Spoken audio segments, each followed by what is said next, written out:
Afterword. Hey, everyone, it's Sun. Just like in volumes 4 and 5, I had found myself in a troubling afterword situation again, with no pages left to write on, but now I'm completely dumbfounded after adding around 16 pages a week before the deadline. There had to have been a better way that I could have done this while leaving myself with a few extra pages. If I had just 3 to 8 extra pages, I could have done so much more. I know. It's completely my fault for not managing my pages properly. At any rate, I've completely run out of things to say. I'm sure the comments I leave on the cover sleeve make that much obvious. It's a mess. I don't even know what I'm talking about half the time.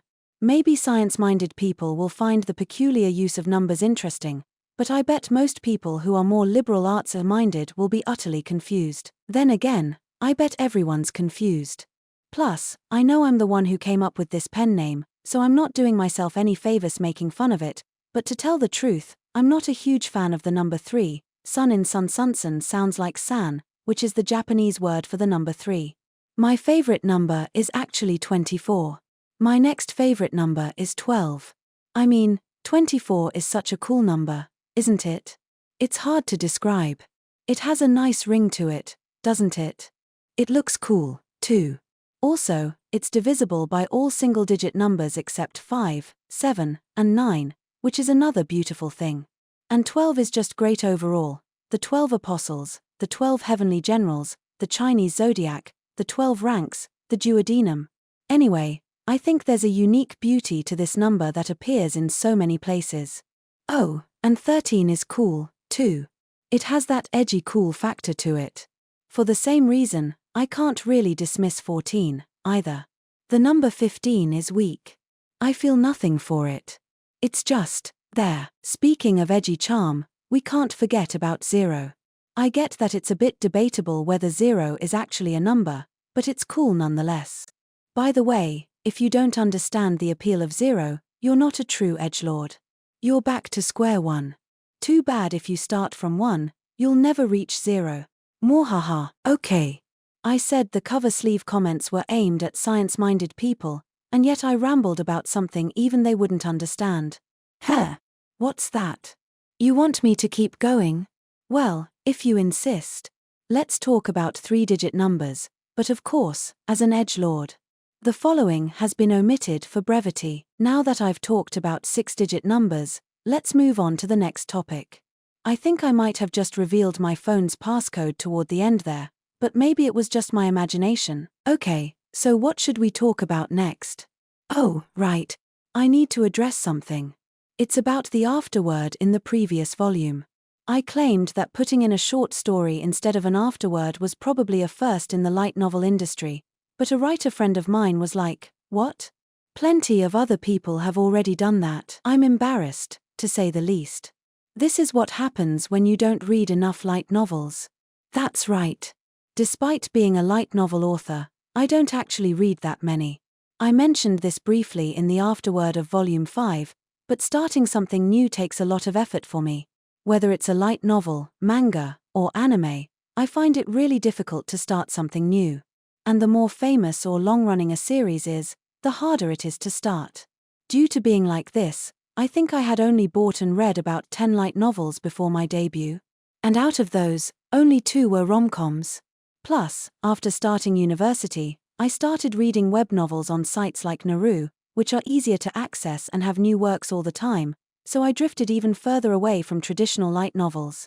But anyway, that's beside the point. I thought I was doing something groundbreaking, but it turns out someone else did it before me and used short stories instead of afterwords. But sandwiching an afterword between short stories? I'm sure I was the first to do that in the light novel industry. Maybe. At any rate, after getting a taste for it, I just had to throw in another short story this time to pad the word count. It's hard even to imagine filling the afterword with random thoughts after you realize how easy the short stories are. After all, you can use up more lines with short dialogue in a short story, and you can freely add line breaks to the narrative. Of course, I got carried away last time and ended up having to cram lines together and delete text because I didn't have enough pages. I just had so much fun writing about Professor Sideslit. Speaking of Professor Sideslit, We still haven't seen any illustrations of her in the light novels, and there are no plans currently to have any illustrations of her, either, but she has already made an appearance in the manga. When I was working on Volume 6 of the light novel, the manga adaptation was covering a flashback of the middle school festival arc from Volume 1, and when I saw one of the handicraft club members in the rough draft, I thought, she's perfect. So I went to the manga's artist, Saho Tenamachi, and was like, how about we make this Professor side slit? She was really enthusiastic about the idea, so I proposed it to those in power when I turned in my rough draft for Volume 6 of the light novel. And that was how Professor Side Slit came to be. Interestingly, when the chapter featuring Professor Side Slit was updated on Magapoke, Volume 6 of the light novel story hadn't even been released yet. In other words, she actually appeared in the manga adaptation before the original novel, which created a bit of a trap where readers who followed every update of the manga adaptation might have ignored her or not even noticed her existence. But to be fair, the second volume of the manga, which includes that story, was released after Volume 6 of the original novel, and the manga artist, Saho Tenamachi, touched on Professor Side Slit in her Afterword in the second volume, so readers who follow every update would have probably bought Volume 2 when it came out and noticed what was going on. Right, ahem. Anyway, what I'm trying to say to you all is buy the manga volumes, too. If you do, you can read my ridiculously detailed afterwords. I'm the kind of author who, when asked to write a one-page afterword, would reply, oh, so as long as it fits on one page, right? And then I'd not do what I'm told. But it's not my fault. It's their fault for not specifying how many words I can write. If something isn't against the rules, then that makes it okay, right? You can't tell me that I should be using common sense after I'm done, either. Because there are plenty of people in the world like me who do things that don't make sense to most people. You're probably thinking I'm being cocky, even though I'm aware that I'm being unreasonable and lacking in common sense. But it's actually quite the contrary. I'm cocky because I know I'm being unreasonable and lacking in common sense. People who feel guilty about something tend to act overly arrogant to intimidate others to avoid being called out. If you ever see someone like that, look at them with pity and think to yourself, Aarya, what a pitiful creature who can't live without pretending to be a tough guy. You know what's even sadder, though? There's also a certain number of people who are completely unaware of their own unreasonableness and still act superior.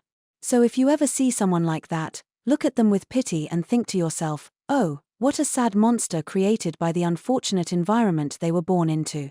Look at them with pity and then give them a German suplex. Wait, no. Don't actually do that. Just do it in your head. Huh. What are you looking at me like that for? Oh, by the way, you can also read the short story I wrote if you buy the manga volumes.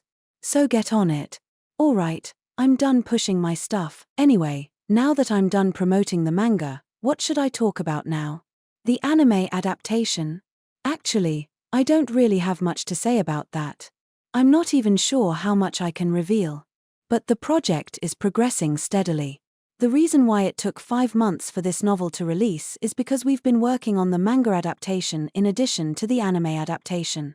This is the most I can handle as a part-time author. Then again, it's a bit up in the air, but I sort of feel like maybe I might have been able to possibly keep up with that one novel per 4 months pace if, perhaps, I had panicked more and pushed myself harder to finish the manuscript at the last minute. Kind of like a high school student cramming to finish their paper during summer vacation. Though who's to say, really? Yeah, I know. Even I'm kind of confused now. Anyway, if I can't talk about the anime, then maybe I can talk about creative theory instead? Surely the literature nerds would like that. I won't, though. I hate talk about creative theory. It feels so self-important. I don't mind when other people do it, but when it comes to me, a little devil on my shoulder always starts snickering. Hey, only one of your series has ever been picked up by a publisher, and you're already spouting off about creative theory? Plus, who's going to take writing advice from some weirdo who writes chapters 1, 3, 6, and 8 almost simultaneously? Yes, you heard that right. I actually don't write. Alya sometimes hides her feelings in Russian in order and don't even start with the prologue. I usually write multiple chapters simultaneously, and at my worst, I write the entire novel out of order, going back and forth between stories. Just like how everyone has their own way of writing novels, Creative theory is so subjective that it's best not to take it too seriously, so don't put too much thought into it. Maybe just use half your brain to listen. No, a third at most. Even when I hear professional writers talk about creative theory, I often think, really? I don't know about that. In fact, I rarely agree with them. So instead of studying how to write novels, I think it's better to deeply immerse yourself in the works you love and the ones you think are good and practice the principle of learn by watching, or in this case, learn by reading. Make these techniques yours. Of course, I'm not telling you to plagiarize, but if you still want to hear others' opinions and use them in your writing, I suggest joining a group of fellow writers, preferably one with a diverse range of writers. Of course, you'll get all sorts of different opinions there, but if there's something that you actually need to improve on, then multiple people will likely give you the same feedback. And I think if you apply their feedback, you'll gradually be able to write better than the average person. Then again, I suppose this is also a form of creative theory in a broad sense, so you don't have to take it too seriously. Just use a third of your brain to listen and take what I say with a grain of salt, because who takes advice from someone who rambles like this? In fact, only use a third of your brain for this stuff. That's 1/9 for you science people, so. The following has been omitted for brevity. Anyway, it seems like I've been talking about numbers quite a bit, and we're almost out of pages, so let's move on to the acknowledgements. I would like to express my sincere gratitude to Mia Kowa, my editor, who has been very patient with my slow progress. I'm so sorry for always submitting my work right at the deadline. Okay, after the deadline. I do feel bad. Or maybe I just say that I do. Thank you for your understanding and for always providing me with your honest feedback. I'm truly grateful for your support. Next, I'd like to thank Momoko for drawing the wonderful illustrations once again. Despite your busy schedule, you've consistently provided us with an incredible number of high-quality illustrations. Especially this time, in addition to designing new characters, you've drawn numerous illustrations featuring multiple characters. Thank you so much. Also, I must thank Tenamachi, who has drawn Alya, Mosha, and now Yuki in her cute younger sister mode for the manga adaptation. I made sure to promote the manga on Twitter as you requested as well. I'm pretty sure it was a joke, but you picked the wrong person to joke with. Heh. Then again, whether or not that counts as promotion is up for debate, I guess. And last but not least, I would like to express my immeasurable gratitude to Suzuki, who has recently joined us as the editor for the manga adaptation, and to all the staff involved in the production of Feelings in Russian, as well as to all the readers. Thank you very much. Let's meet again in the next volume. Actually, let's meet again in the afterword of the manga for Volume 3. See you there.